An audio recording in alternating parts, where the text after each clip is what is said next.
Hi. Good morning.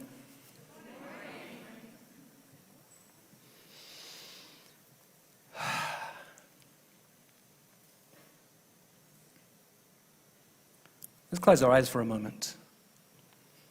If there's something in your hands, put it on the floor. Thanks.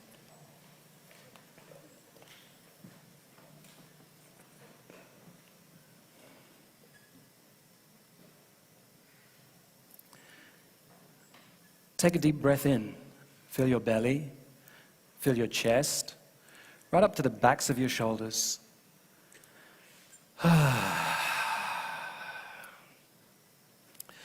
Do the same again. Feel your belly. Feel your chest. Right up to the backs of your shoulders one more time. And once again, feel your belly. Feel your chest. Fill your body with air and then hold that breath inside of you. Hold it as long as you can. And whenever you're ready, breathe out with a sigh as long and as loud as you dare.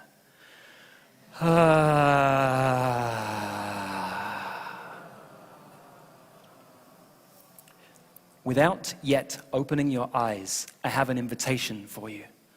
And the invitation is this. What if the reason that you're here in this room today is not the reason you think you're here? What if you don't yet know the reason you're here in this room? If you take me up on that invitation, then all sorts of possibilities become available to you that weren't just a moment before. So my invitation is to let go of the reason that you came to this room and to be open to any other possibility. And we'll find out what that is as time goes on. Turn up the corners of your mouth and allow your eyes to open.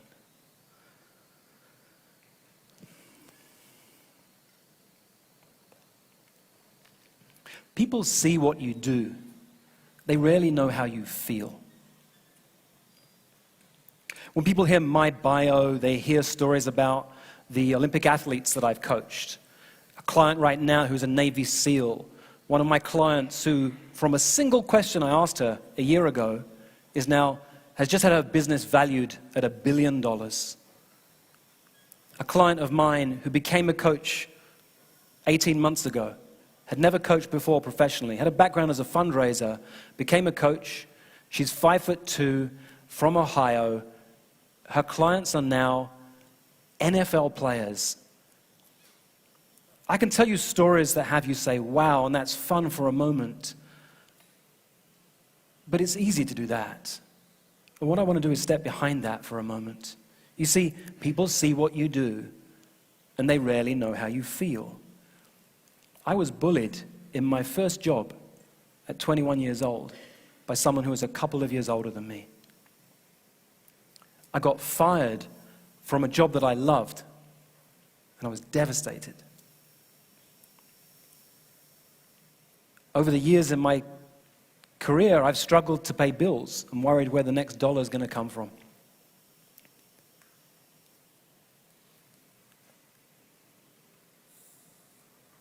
I never got the rule book about marriage, so I struggle sometimes in relationship to know how to show up. You know what? Will you help me out as I share some of my story? If any of these are true for you, will you raise your hand? Anyone else struggle with marriage sometimes? Anyone else like me didn't get the rule book? I struggle sometimes as a parent. Sometimes I lose my temper, get annoyed, get frustrated with my kids, when really it's about me.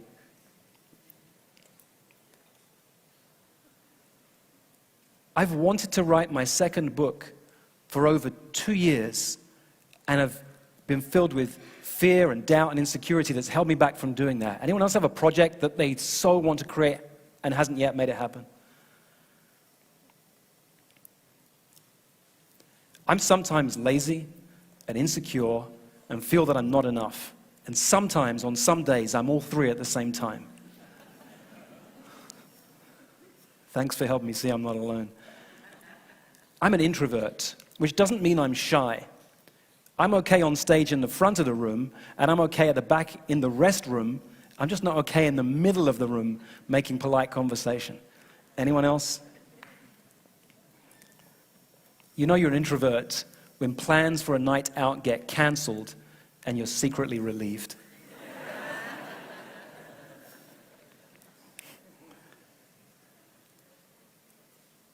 And partly because of that, I can be really lonely, even in the middle of a crowd.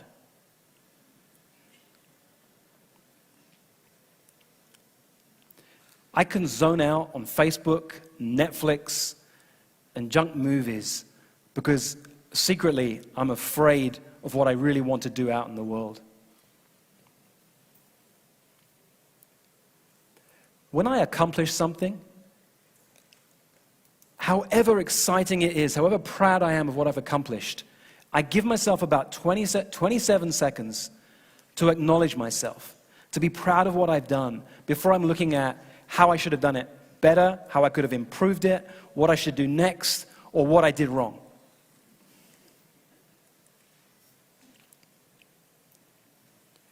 I go on the roller coaster of emotions in business.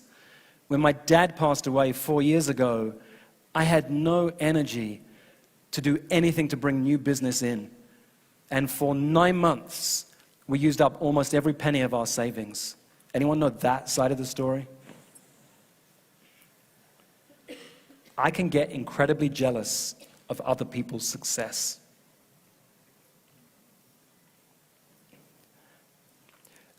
I don't need help, is the thought in my mind. So I won't ask you for help, and if you offer help, I won't accept it.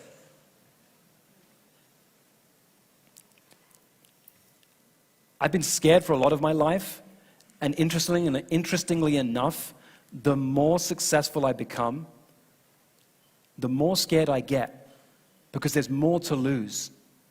Anyone know that one?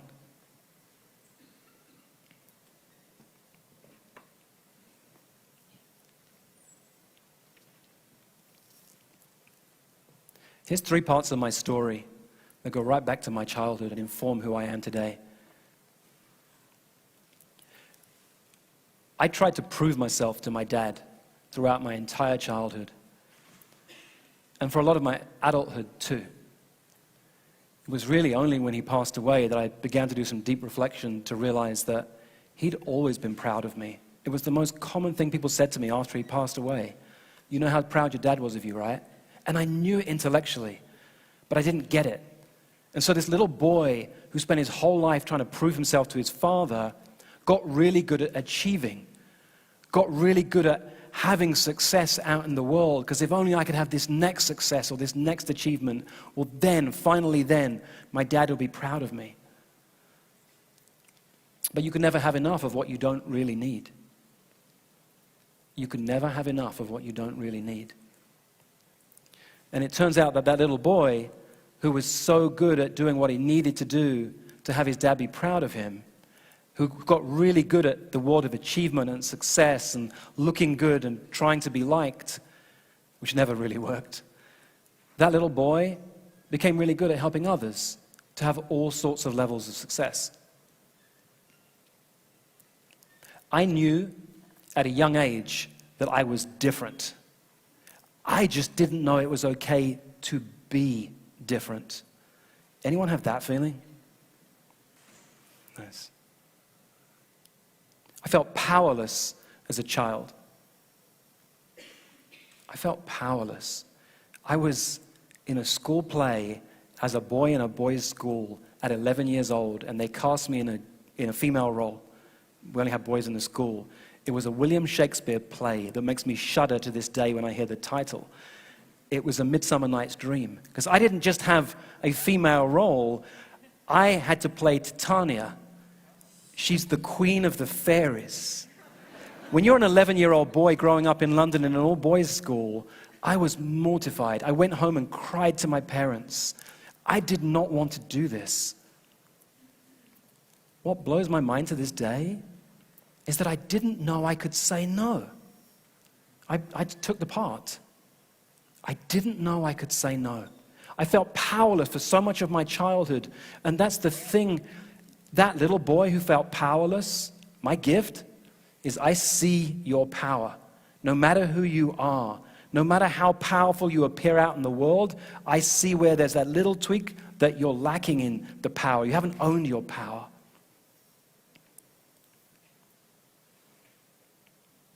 What I want to do today, I love that the twofold message for the next 2 days is create transformation and increase impact. Because I want to bring that into one presentation today. Because it's awesome when I hear about people want to impact 1 billion lives. But here's how I'm doing it. I'm doing it one person and one conversation at a time. And that's what I want to show you, the power of a single conversation that can transform the world. I used to be a high school teacher. For 15 years, I was a high school teacher, eventually a vice principal. I helped set up an international school in Southeast Asia. I worked in rural Africa and inner city London. So teaching's a passion of mine. And 13 years now, I've been a professional coach.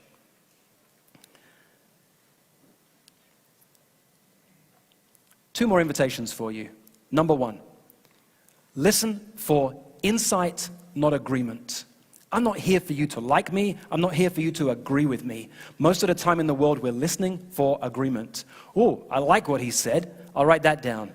I don't like that piece. I'll ignore that. This one fits with my view of reality. That one doesn't. That won't serve you in the next 2 days if you listen for agreement. Listen for insight. What if I try on this new way of thinking just for this hour, just for this day? It doesn't work for me normally, but let me try it out. My invitation to you is to listen for insight and not for agreement.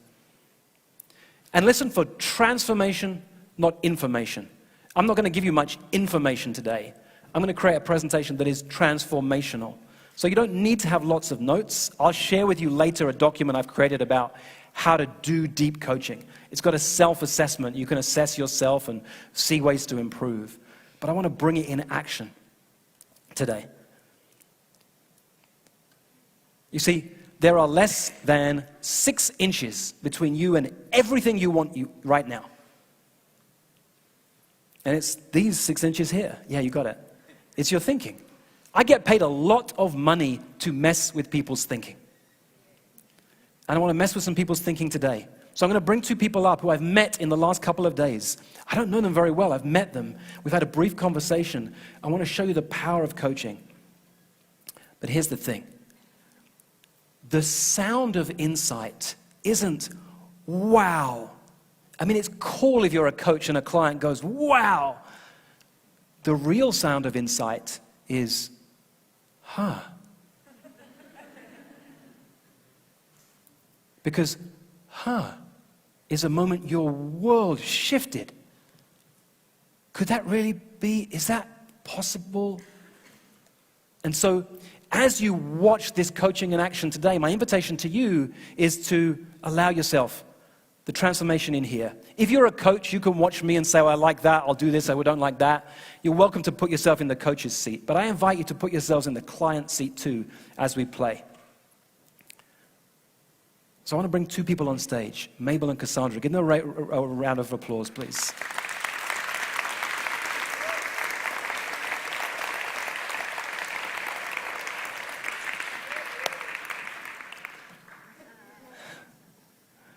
I got my 2 little boys in the audience here today. Hey, guys. Come and have a seat. Thank you.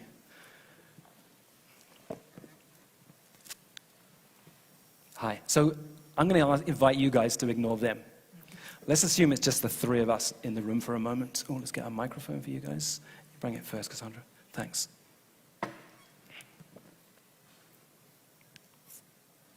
Hi. Hi. Thank you for saying yes to being here with me. Absolutely. My pleasure.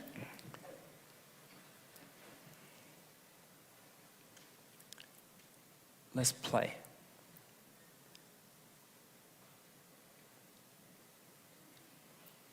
And I'm pausing for a moment because sometimes, as a coach, the real power is in the listening.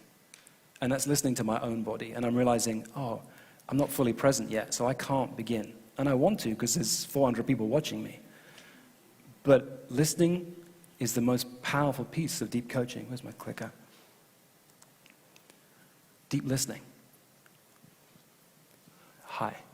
And now I feel a little bit more present because I'm speaking what's real. Okay.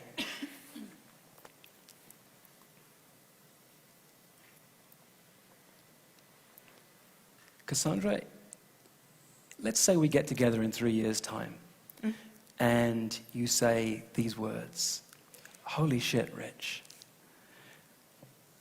And you say, "Holy shit, it's 2021, and my life has transformed, both personally and professionally." What would you be talking about? What would you be telling me? I would definitely be talking about personal-wise, that, I've got a baby on the way, and, So let's do it this way. Let's have you travel through time. Instead of telling me what you would be telling me, you know what? It's Mindvalley U. And we came back together again, and I brought you back on stage to see what's happened. So first of all, congratulations on the baby. Thank you. Mazel tov. We're super excited. Right. Elsewise, the business has been doing fantastic. We're about to open a new location outside of the States, and we've started working on our foster program. Tell me more about that. What's the business doing these days? Well, we're being able to reach so many more entrepreneurs and changing the lives of small business owners just by taking all of the crud that they find themselves doing in their, day-to-day business lives and getting them back into what they want to be doing by taking all of the operational stuff out. So, we're opening another location. It's not just my San Francisco Bay Area location. It's also another location somewhere else in the world that we can start working in other languages and everything. Tell me, because I feel your energy rising. Like, what's exciting about that? Yeah, this smile. Well, I've got this special little thing that some people like to call anal retentive. And I really enjoy finding the little things that are going to change people's lives. And really just getting into the meat of something and then just poof, showing the one thing that can be sewn together or sewn into their own systems and their lives to make things easier. So that thing that for most people would call anal retentive is actually the thing that juices you. Exactly. Yeah, it's just pattern recognition and then finding the patterns that are going to be the most impactful and then implementing them and being able to see a client's eyes light up, just going like, "Oh my God, I finally have some space to myself." I love that response. Yeah. Seeing a client's eyes light up, that brings so much energy into my body when I see that. So I totally get that. So take me back 3 years. You remember that time we sat on a stage in front of that group of people? What was holding you back then? Mostly burnout.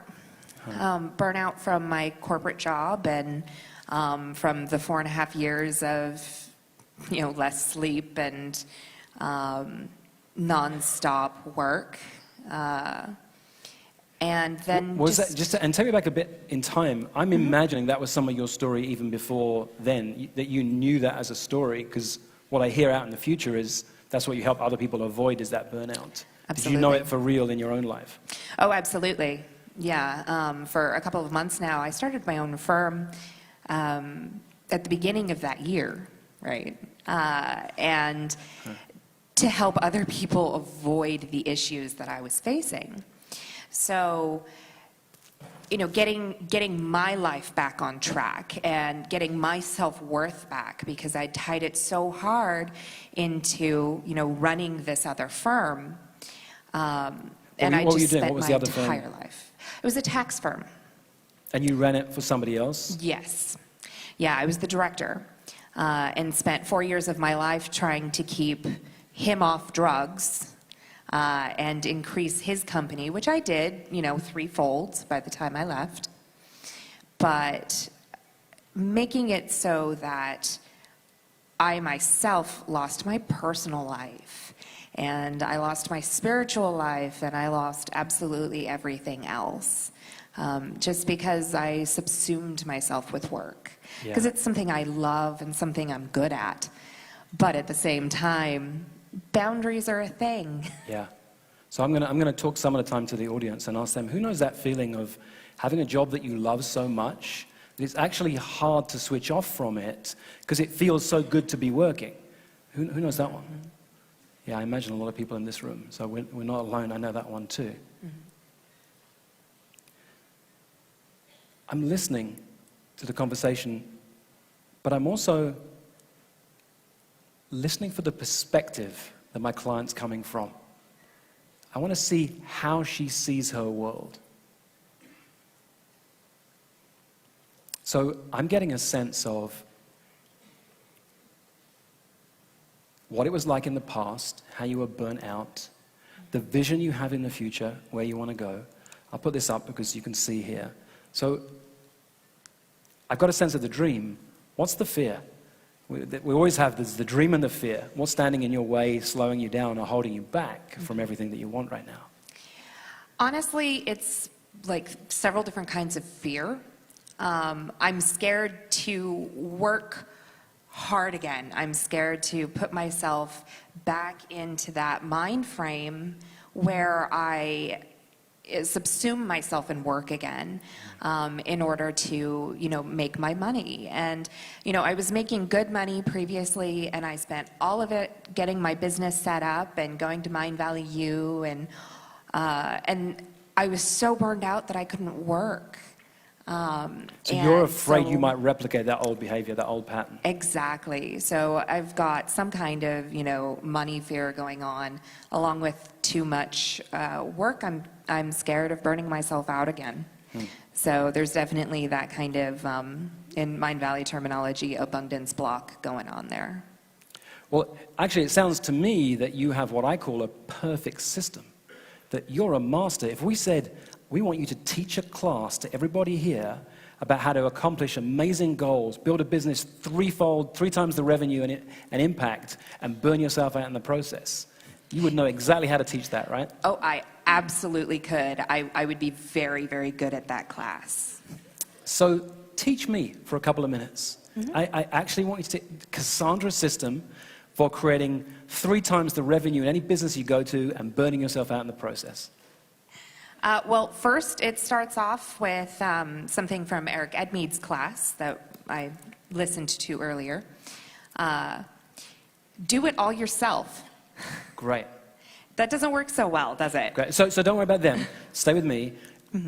Teach me. So, Rich, do it all yourself. Rich, do it all yourself.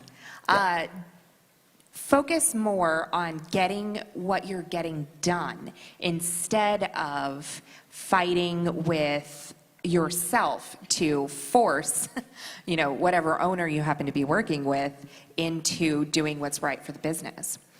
Definitely that one. Because since we've been hired to do this, clearly that also means that we need to fight with the owner to make sure that we're doing our jobs. Okay. So add that level of tension in addition to doing all of the coding yourself, to doing all of the system setup yourself, all of the process formalization and setup, all of the create hiring. all the tension and then make up a rule that I have to do all these different things and take that all on as my own responsibility. Exactly. What's the secret one that no one would know, like the really secret one about the masterful way to create 3 times the revenue and burn yourself out in the process?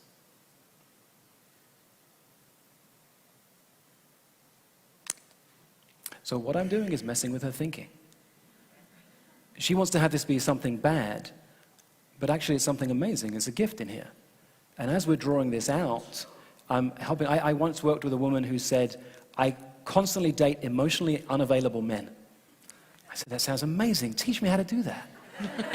And she had it down. She had a 17-point system. She could run seminars on it. But it brought a sense of humor to the struggle that she had. And from there, we were able to look at, well, what if that looked different? So what I'm doing here is leadership. I'm leading the client at times. I'm here to serve her, not to please her.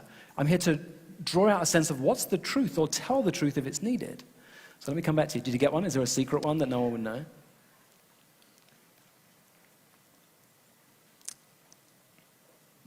Be lonely. How do I do that?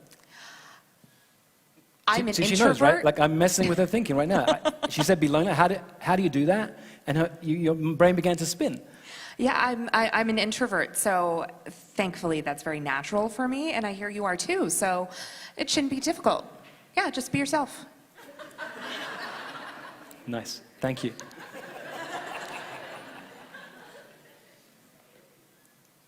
So let's pause there. Let me come to Mabel. Hi, Mabel. Hello. Hey, how can I serve you today? You see, sometimes you don't need a powerful question. Sometimes you just be present with the person you're with. How can I serve you today? You can serve me by helping me stepping into my greatness. That's cool. Stepping into your greatness. I love this. When you hear me talk about working with high performers, it's a phrase I use a lot. But what I'm looking for is what I call the glimpse of genius. The glimpse of genius. Every one of you is a high performer. We all are. If we're in the right place doing the thing that we love and feels inspiring to us. So there's a story you have that there's greatness over here and you haven't yet stepped into it. Tell me more about that. Yeah, I've been working on this for a while and I'm making some progress, but I still find myself in these situations that sometimes I'm in my greatness and it feels so good and I'm out there and then I'm helping, I'm serving others like in the best way. But then I still have a lot of these moments that I'm still so doubting myself. And it has a lot to do with this fear of being rejected. When I'm really out there, like really on fire, really great, that, people would disconnect from me rather, get connected to me. Yeah, I get that one. I get it in here. I'm curious. Who else has that feeling that, okay, raise your hand. Just keep your hands up for a moment. I want Mabel to get this. If you have that feeling, like if yeah. So we're not alone. Me too. You heard me share some of my story at the beginning. In coaching, there's the personal and there's the universal.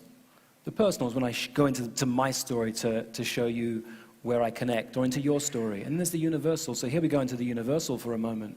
At the universal level, you know what? Every single one of your ancestors, going back every single generation throughout human history, who didn't have that fear of standing up and stepping into their greatness, didn't survive. It's coded into it's in our genetic code not to stand out, not to look good. Because if you did, in your tribe, if you stood out and they didn't like what you said, you'd be cast out of the tribe. You might have to battle someone who could kill you. So for most humans on the planet, we have a history of fearful ancestors. So good job. You're continuing that genetic line. And we have a choice. Because for us, at least, there are still many people on the planet who don't yet have this choice, but we do, at least most of us in this room, of saying, do I want to end that genetic tie to my ancestors? Because for most of us, we won't die if we're disliked. We won't die if we stand strong. We won't die if we have a message. I've worked with a lot of powerful women over the years. There's a concept called the mama bear effect. The mama bear effect is when a woman has a cause that's important enough, her mama bear will come out. There are women who've lifted cars off the legs of their children because there's been an accident. This superhuman strength comes in. What's the cause that you have that this whole story that you've got about, like, should I step into my greatness? Should I not? Should I speak up? What if they dislike me? What if I'm rejected? What's the cause, excuse my French, that's so fucking powerful that nothing will stop you, Mabel? I'm not sure I understand your question. What's the mission you're on that is so powerful that if you own that mission, you won't care. Like, I don't care what people think about me because the mission is more important than whether you like me or not. Oh, I feel it already. Okay. Yeah, well, it's helping, it's leading and showing the way to humanity plus. That's it. And put that in different ways so I can get it. What does that mean? Well, at the moment, I'm serving in that way with my company, the New Business Women, and really helping women, like like teaching when I need myself most, to step into their greatness and, you know, stepping out of the rat race of society and, you know, build a true life that a life that you're truly happy with. Isn't it funny how we teach what we most need to learn? Yeah, I teach others that, yeah. Yeah. Yeah. Who else knows that feeling? Like my gift is part of my greatest struggle. And there's a reason for that. It's great. It's why I wanted to start with my struggles, because then you get, like, you know that world, so you see a path beyond it. So there's a mission that's powerful.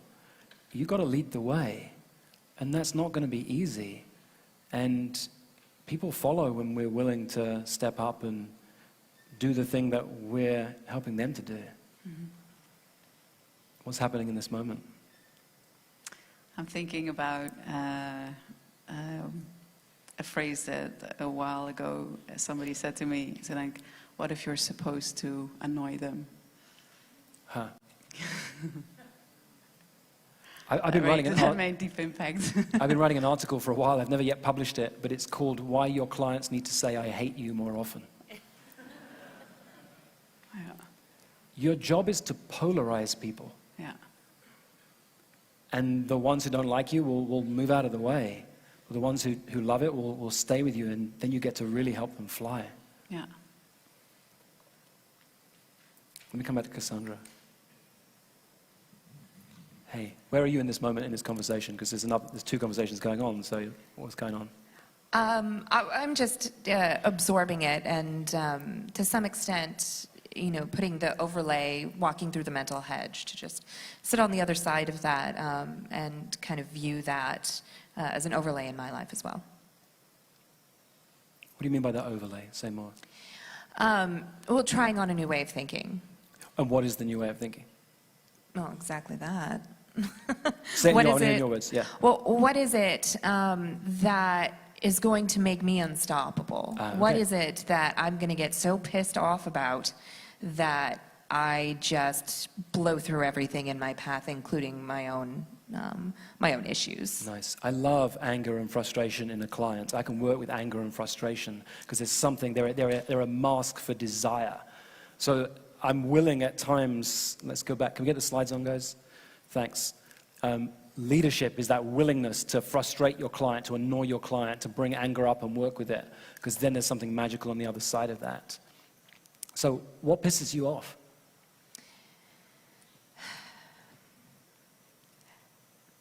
Well, there are several things that piss me off, but one of them is the way that we treat.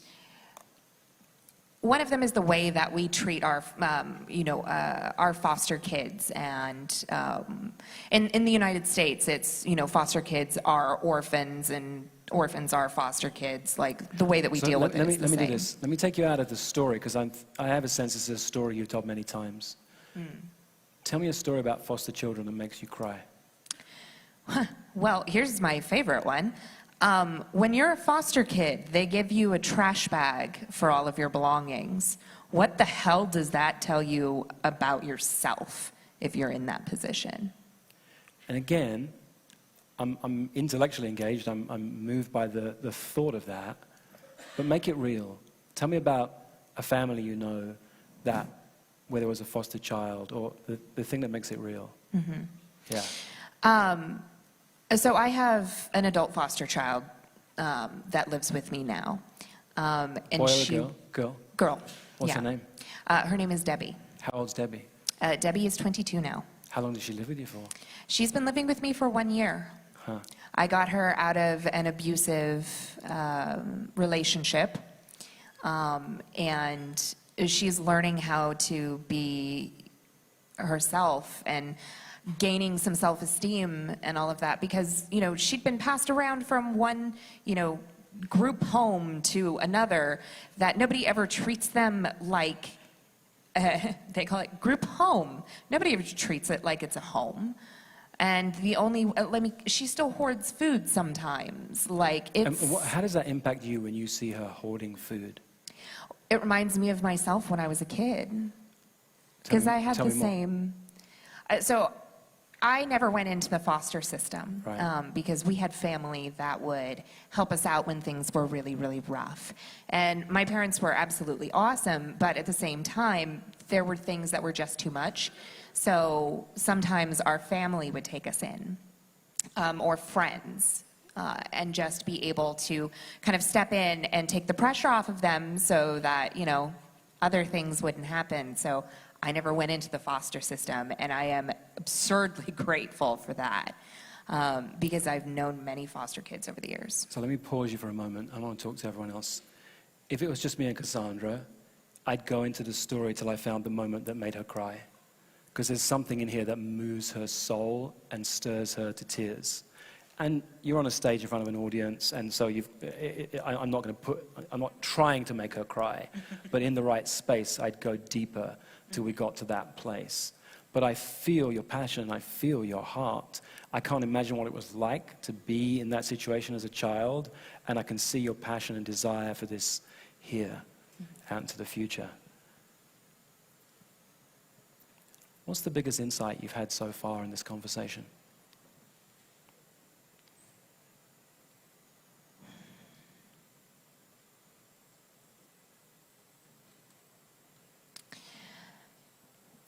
I haven't really felt anything seriously profound, but going into another thought overlay and putting that on to, you know, brainstorm what it would take to piss me off enough that I got past my own fear for long enough to actually, to actually make that kind of change. Because I get fired up, but, you know, my rage is a little bit quick burning, and then it goes out. So basically the conversation is making me think, what would it take to get that, you know, mama bear rage as you were talking about?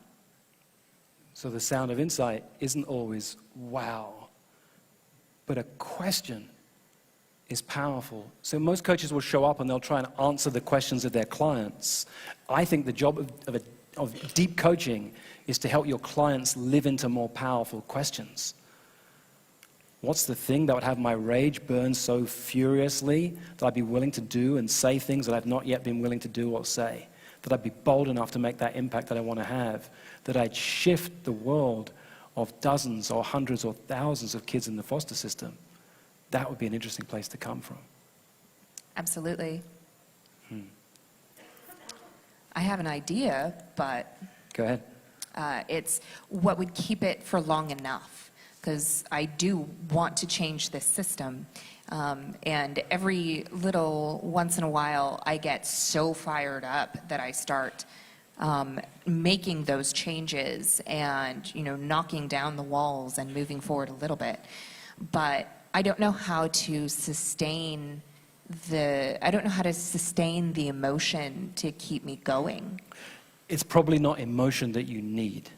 So let me ask, who in the audience has a cause that you are passionate about making a difference or an impact in the world, and you've been in that game for 5 years, 10 years, maybe even longer?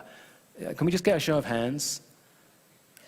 So there are plenty of people here who found a way to tap into something that has them keep going in the face. And how many of you faced, same people whose hands were up a moment ago, have faced challenges and ups and downs and struggles in that journey? Right. Do you see the hands? That's important, you get that. Just keep the hands up, guys.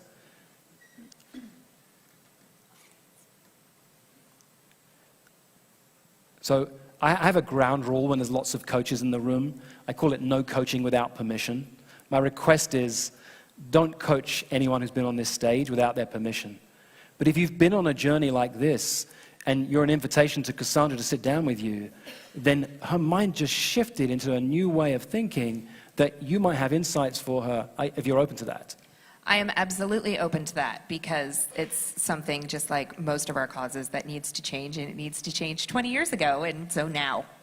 So I'm hearing that even more than helping individuals in the foster care system, actually changing the system is something that really lands in here. Oh, yes. Oh, yes. So greatness versus probability, sorry, I'm pointing out here. Greatness versus probability. This is the key distinction in 10xing somebody, in taking them bigger than they've come into you with in their goals. Thanks, Cassandra. Mabel, where are you in this moment? Just really listening. And what's the biggest insight you've had in this moment? Any time throughout this conversation, one of the simplest things as a coach is to check in with them, to ask them. Your job isn't to give them insights, it's to create the space for an insight. Let me ask you, who's had an insight at any point during this conversation for their life, or their world, or even their coaching? Beautiful, thank you. Hey. Well, I think what comes to mind is that every time that when I feel that I'm like stepping away from my greatness, because it feels like that, it's not, yeah, it's like shrinking a little bit, right? Shrinking. You shrink. Yeah, I shrink, yeah. That I can tune into, let's call it my calling, or, you know, the thing that is pulling me forward. And what is that? Yeah. Tell me about, what's the thing that pulls you forward? I guess it's the, you know, the vision for the future that I have.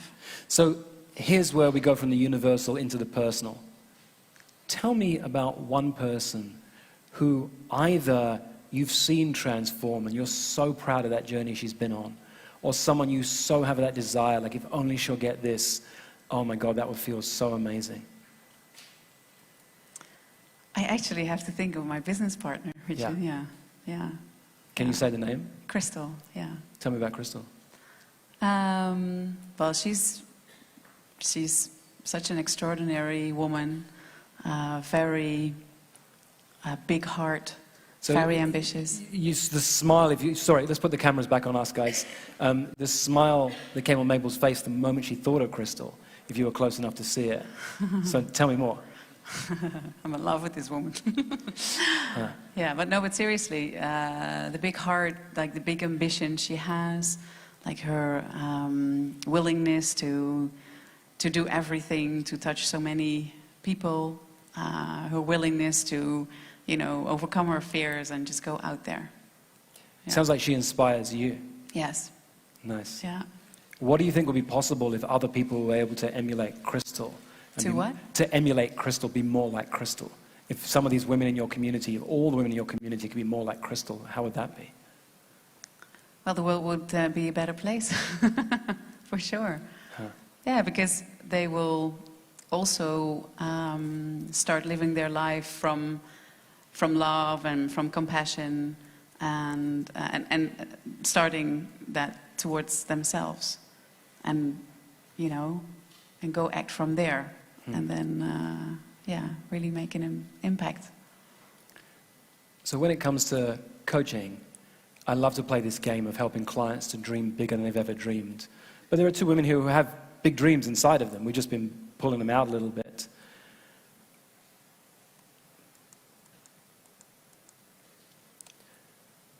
Lots of coaches go straight into strategy. Michael Neal has a lovely story. A client goes to see a coach, and they're a carpenter. And the carpenter says to the coach, "Can you help me grow my business?" Coach says, "Yeah, sure. I know what you need. You need a PR strategy. You need a marketing person. We need to work on your SEO. You need a website. We need to have you presenting on stages." And goes through this entire strategic system to help this carpenter. And when they're complete, the carpenter says, "Thank you so much, that was amazing." And as he's walking out the room, the coach looks back at the carpenter and says, "Oh, I forgot to ask you one question. What's your name?" And the carpenter looks back and says, "Oh, my name's Jesus." Where's the greatness in front of you? You need to draw out that greatness, what I call eliciting and 10x on these elements before you get anywhere near strategy. And often, I don't go to strategy at all with my clients. By helping them live into a better question, they know everything they need to do to make this happen. So Mabel, what's the one question that if you took away from here and you ask yourself this question every day for a year, just one question, what would be the question that would really shift things for you?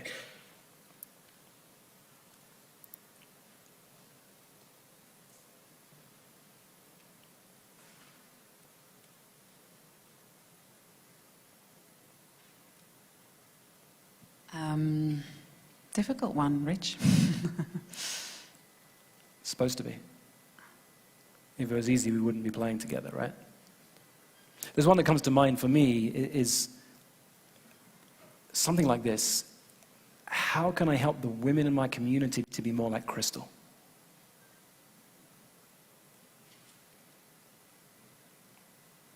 What happens when you hear that? It makes it really like concrete and tangible, right? Yeah.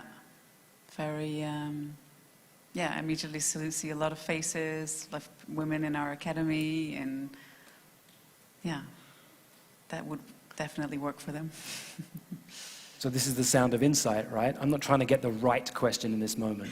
I'm sharing this possibility that there is a question, which if you asked and answered for yourself every single day for a year, things would shift. I'm going to tell you guys a secret, and that Mabel won't hear, which is everything she sees in Crystal, everything she admires about Crystal, she only sees it, right, because it's in her. And at some point, she'll get that. I don't want to tell her now because it might be a bit too soon. But at some point, that will click. And she'll step even further into this. Thank you, Mabel. Can you give the mic to Cassandra? Thanks. Cassandra, how about for you? If there was a question for you that you leave here with, what might the question be? You know, I've been trying to think of what that would be. And I have to say that it would be, what story can I tell myself today that's going to push me further towards my goals?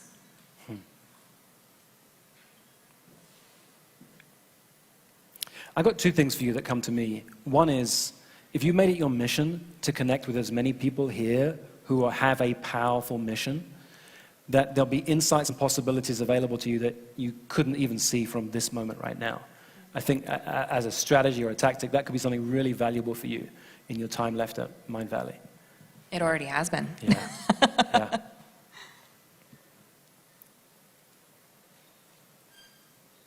And I think the question that comes to me for you, and it's not the right question, but it's something around that fire inside of you. What is it that fires me up? What is it that I saw as a child that I don't want anyone else to ever have to go through? What is it that I see in the children I foster now that I don't want any other children to foster? Just getting to the heart of that is going to really be powerful. It's going to stir things up in you. And that I know the answer to. Yeah. Oh.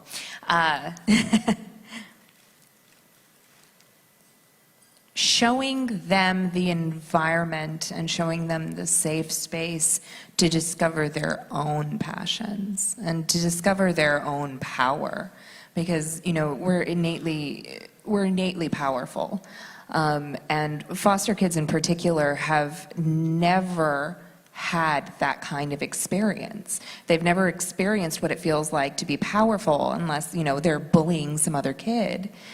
It always comes down to themselves and enabling them to find their own place. Were you like me as a child? You felt powerless a lot as a child? There were a lot of different ways that I felt powerless, and I would, discover other ways to make myself feel powerful. Yeah. There's more we could dig into this, and I won't for this moment. Can you put your hands together for these two? Really been very brave. Thank you both. You guys can slip off right now. Thank you. I will come and hug you both afterwards. It takes courage to do this, to be willing to do this in front of all of you guys. So yeah, thank you so much, you two. It's awesome to be able to impact 1 billion lives. I love that mission that everyone's on here at Mindvalley U. And You can impact one life at a time. And when you spend time with mission-driven people, every time you impact one of those lives, that ripple effect is huge. It's the game I love to play. And I don't want that to be dismissed when we think about the twofold elements of these next 2 days. Transformation and impact, it happens inside of a conversation. It happens one conversation at a time.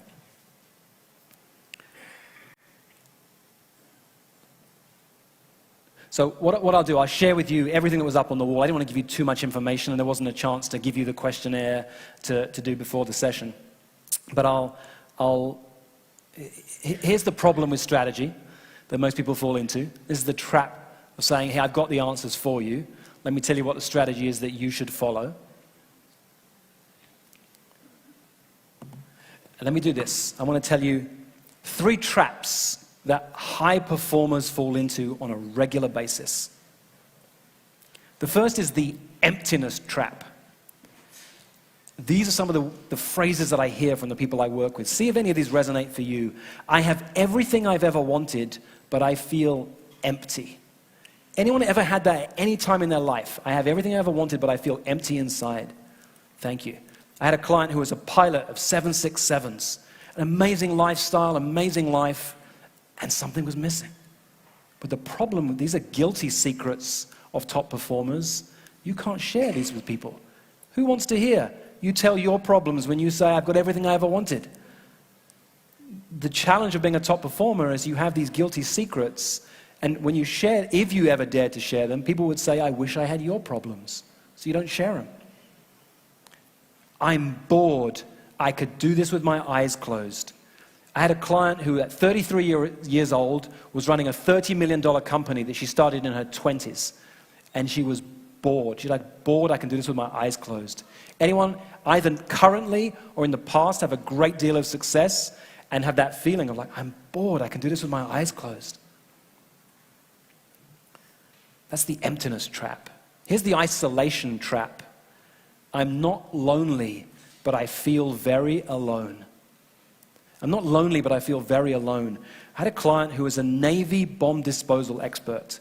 He served in Afghanistan. He knew what it was like to have team in a way that most of us will never understand what team means. To be on mission in a way that most of us don't understand being on mission.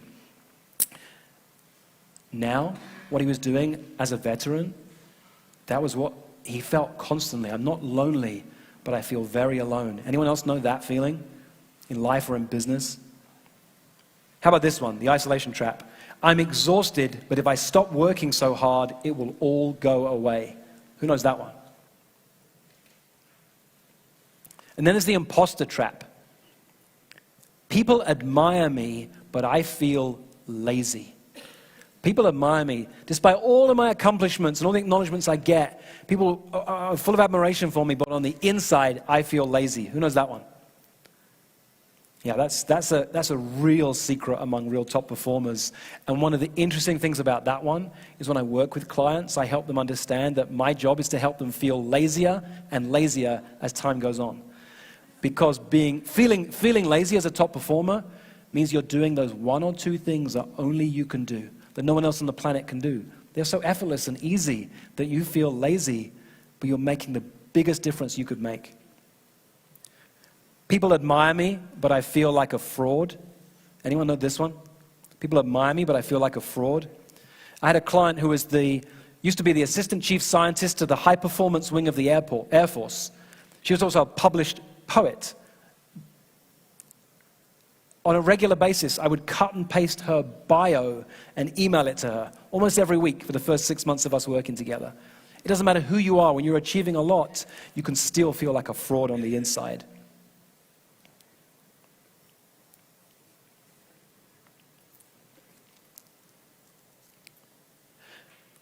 My mission today was twofold. To show you that transformation can happen in a single conversation. And a powerful insight can shift everything. But also to show you that you're not alone. In a world where so many of us are mission-driven, it's possible to feel really lonely. to carry a lot of guilty secrets and keep things on the inside. And I hope today, by sharing some of mine, by having people who are brave enough to share some of theirs, and having you willing to raise your hands, that we've all shifted a little bit into stepping deeper into our power and our greatness. Guys, thank you for giving me your attention. I love you.